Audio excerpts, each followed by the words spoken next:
The jewelry that is hanging around this man's neck is a sight to behold. All right, man. well, thank you, cameraman. I don't know what you were doing before that, but I appreciate. Oh, dear God! Good God! Deontay Wilder is enormous.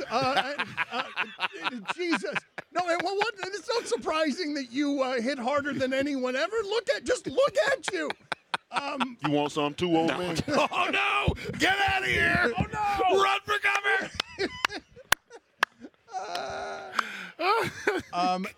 Has there ever been a time, because I thought Deontay, when you were fighting Tyson Fury, that you might have been surprised a couple of times because you might have been like, wait a minute, that usually knocks dudes out when I connect that way. When I hit them, they go down. How often do guys not go down when you think they're going down?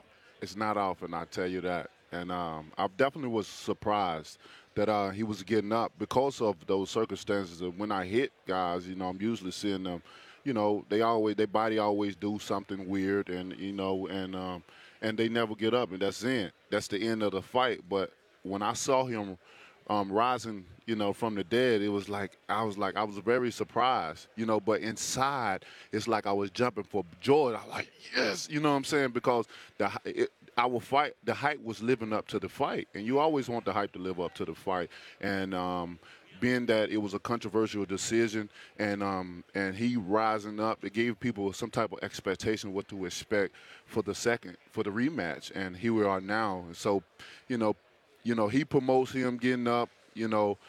Everyone see me knocking him down. That's the only thing really to highlight, to promote, is the knockdown and seeing him rise up. It makes great conversation, especially for the sport of boxing. And I can't wait for February 22nd to handle unfinished business. When was the last time? That Deontay Wilder stepped into a fight with someone he thought was his equal? Any kind of fight. I'm talking about going back to your childhood. Someone you're going up against, and you're like, this guy is as good at this as I am. Well, I can't go way back to childhood. It's too many fights. Yeah. But in the fight, I could say someone I was thinking that one name for sure that really pops out, that no other heavyweight in the division is not mentioning his name, nor they're showing any type of effort of fighting him, and that's Luis Ortiz. They call him. Man, you still hiding. They call him old. They call him old, but they don't want no smoke with him. They don't want to get in there because he's such an experienced fighter, and he's a southpaw as well, and he's very skillful with his intellect is very high in the ring as well. And I would say him hands off because of his experience. He had over 400 amateur experience, and him being a Cuban and having that strong amateur background. That's when I knew I was in for a fight that night. Deontay, what can a boxer do during a fight? A real dirty tactic that really gets you overheated.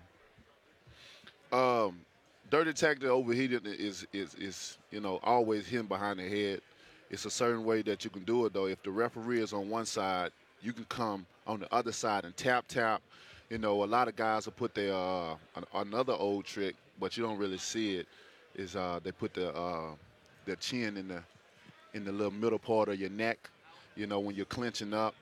Of course, guys try to get away all the time with biting and stuff. I don't know where they get that freaky stuff from, trying to bite a man in the ring. When was the last time somebody tried to bite you? That seems like very unwise. Well, I'm not talking. I was just iterating on certain situations that I've seen in the ring, not so much that has been done to me. I'm just talking about all the dirty tactics in general.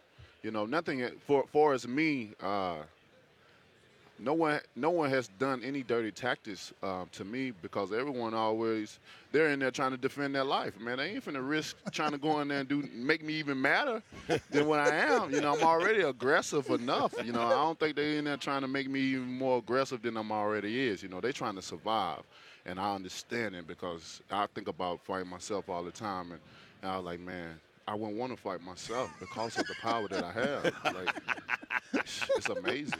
Well, when was the last time that you smelled fear on someone in the ring? The last time I smelled fear on someone was Dominic Brazil. That was another dramatic one-round knockout. that I fought. That was my last fight before Luis Ortiz I had in Brooklyn. And me and Dominic Brazil, we had some type of beef outside of the ring. We made it great for the fight. You know, we both were amped up. It was real beef of a situation that happened. And the fight, another thing that lived up to the hype lived up to the fight. And even in the press conference, in the weigh-ins is what I really get to feel my opponent, to stare down, because we always tell lies with our words, and they come out of our mouth, but the eyes never lie. You know, the eyes never lie. And when you're looking into a man's eye, and you know you're about to get in the ring with him, the next day, you know, you get to see the true colors. Do you really believe in what you've been saying, what you've been telling me? And if you ain't, then I feel sorry for you. That's how the stare down be, because I look so deep. Like I try to go so deep more than what the eye could see. I'm soul searching, you know, and that's what I do. I feel the energy, soul searching with the eyes, and they know that oh man, you know, it made me go back into a moment in time, you know. But yeah. You were enjoying that moment in time and all that fear. Oh, man, because my mind is so open. You know, I tell people my mind is so big that a spaceship can fit into it. And sometimes I use my imagination of my mind as a virtual reality. That's why I tell certain people that I understand them more than what they think I can, because when people tell me certain things, I visualize it and I press play in my head and I can actually see it happening, you know, and that way I can get my proper assessment on certain things. That's why people say I'm a great person to call for advice. Thanks for watching ESPN on YouTube. For more sports highlights and analysis, be sure to download the ESPN app. And for live streaming sports and premium content, subscribe to ESPN+.